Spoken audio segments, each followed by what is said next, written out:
کہ یہ جو چیزیں انسان دیکھتا ہے یہ اس کے ذہن کے اوپر اثر انداز ہوتی ہیں. اب وہ اچھی ہیں تو اس کے اچھے اثرات مرتب ہوتے ہیں، اور بری ہوں تو اس کے برے اثرات مرتب ہوتے ہیں، اور اس چیز سے تو کوئی بھی انکار نہیں کرتا. ہماری میڈیکل فیلڈ بھی یہی کہتی ہے کہ اگر ایک انسان پریشان حال ہو اور وہ نفسیاتی عوارض کا شکار ہی کیوں نہ ہو، اگر وہ خوشکن مناظر کو دیکھے، باغات کے اندر جائے جہاں بچے کھیل کر رہے ہوں، جہاں پہ رنگ برنگی ہو، وہاں پر جائے تو اس کی کیفیت بہت جلدی جو ہے وہ تبدیل ہو جاتی ہے، اور وہ بہت جلدی ریکوری کر جاتا ہے. تو معلوم ہوا کہ یہ جو مناظر ہیں یہ بھی انسان کے اوپر بہت زیادہ اثر انداز ہوتے ہیں. تو اس کے اندر یہ جو مناظر فلمائے گئے ہوتے ہیں، وہ فلم کی صورت میں ہو، ڈراموں کی صورت میں ہو، یہ بھی انسان کے اوپر ایسے ہی اثر انداز ہوتے ہیں جس طریقے سے حقیقی زندگی کے مناظر انسان کے اوپر اثر انداز ہوتے ہیں. اس کے بول بھی اثر انداز ہوتے ہیں، جو چیزیں وہاں پہ وہ سن رہا ہوتا ہے وہ بھی اس کی زندگی کے اندر جو ہے اثر انداز ہوتی ہیں. تو کہنے کا مطلب یہ ہے کہ جو انسان نفسیاتی عوارض کے شکار ہوتے ہیں ان میں اکثریت کے پیچھے جو سبب بنا ہے وہ سبب بنتا ہے یہ فلموں اور ڈراموں کا بہت زیادہ دیکھنا، یا عشقیہ اور اسی قسم کے غلط قسم کے ناول اور ڈائجسٹ وغیرہ کو پڑھنا، یہ ان کو نفسیاتی بنانے کا سبب بنتا ہے. اسی طریقے سے اور جو ایک بہت بڑا سبب ہے انسان کو نفسیاتی عوارض کا شکار کرنے کا، وہ کیا ہے؟ انسان کا فارغ البال بیٹھے رہنا. ایسے لوگ جو اپنی صلاحیتوں کو بروئے کار نہیں لاتے، عملی زندگی کے اندر کوئی قدم نہیں اٹھاتے بلکہ ہاتھ پر ہاتھ رکھ کر بیٹھے رہتے ہیں، تو اس کے بعد وہ مختلف قسم کے سوچوں کے اندر گھر کر کے اپنے آپ کو نفسیاتی بنا بیٹھتے ہیں. اور اس میں کوئی عمر کی قید نہیں ہے کہ بھی بڑی عمر کا ہوگا تو تبھی وہ فارغ رہنے سے کیا ہوگا؟ نفسیاتی عوارض کا شکار ہوگا. کسی بھی عمر کا فرد اگر اس کو کوئی صحیح ایکٹیویٹی نہ ملے اور وہ گھر کے اندر ایسے فالتو بیٹھا رہے، ہاتھ کے اوپر ہاتھ رکھے، تو ایسی صورت میں ایک دن آئے گا وہ فارغ البالی بھی اس کو کیا کر دے گی؟ نفسیاتی عوارض کے شکار بنا دے گی. تو اس لیے کہا جاتا ہے کہ آپ اپنی زندگی کے اندر کوئی نہ کوئی ایک ٹائم ٹیبل بنائیں جس کے اندر آپ جو ہے مختلف جو امور سر انجام دیں، تاکہ آپ زیادہ فارغ نہ ہوں. جب فرصت نہیں ملے گی سوچنے کے لیے، زیادہ آپ کاموں کے اندر انگیج رہیں گے، تو ایسی صورت کے اندر کیا ہوگا؟ آپ نفسیاتی عوارض سے محفوظ رہیں گے. اسی طرح ایک اور چیز جو بہت بڑا سبب بن رہی ہے معاشرے میں نفسیاتی افراد کو تعداد بڑھانے میں، وہ کیا ہے؟ یہ جو بے روزگاری، یا یہ کہہ لیجئے کہ اشیاء ضروریہ کا انسان کی دسترس سے باہر ہو جانا. جب اشیاء ضروریہ انسان کی دسترس سے باہر ہو جاتی ہیں تو وہ اس کی فکروں کو اپنے اوپر حاوی کر کے اور اس کی ٹینشنوں کے اندر گھر کے مستقل اپنے آپ کو نفسیاتی مریض بنا بیٹھتا ہے. اب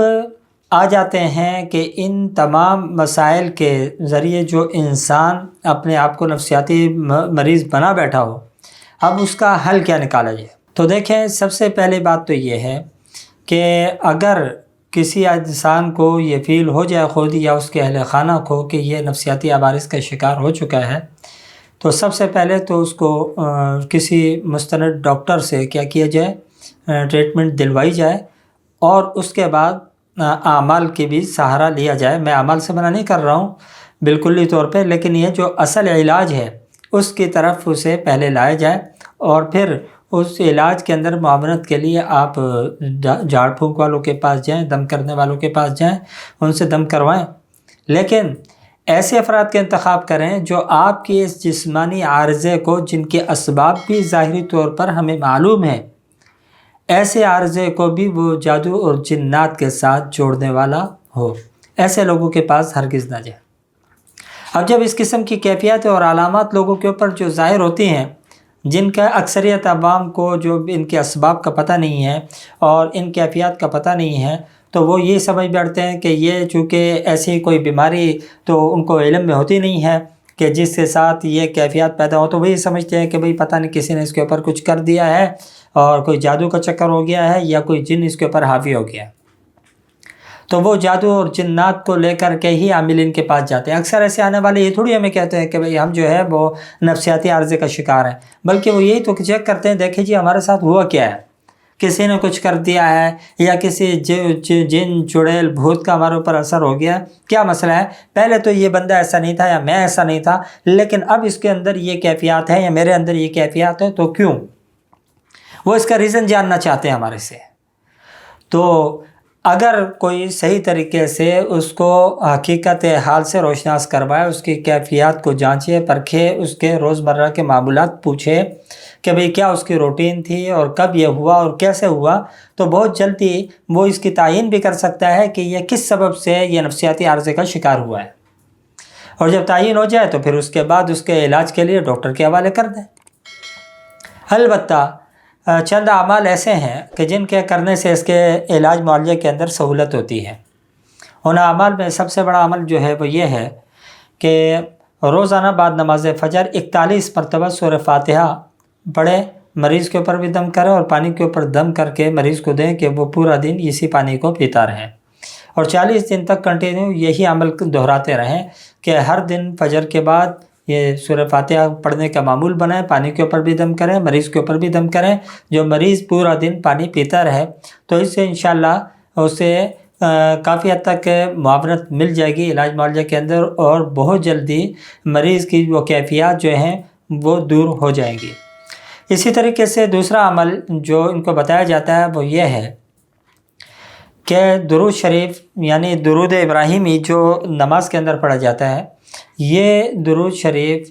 333 مرتبہ پڑھ کر کے مریض کو دم کیا جائے۔ یہ عمل بھی روزانہ کی بنیاد کے اوپر کیا جاتا ہے۔ 11 دن تک یہ عمل اگر دہرایا جائے تو اس سے یہ نفسیات، وسوسے، اس قسم کی جو ہے ذہنی امراض ہیں، اس کے اندر کافی افاقہ ہوتا ہے۔ دعا فرمائے اللہ رب العالمین ہمارے کو سمجھنے کی اور عمل کرنے کی توفیق عطا فرمائے۔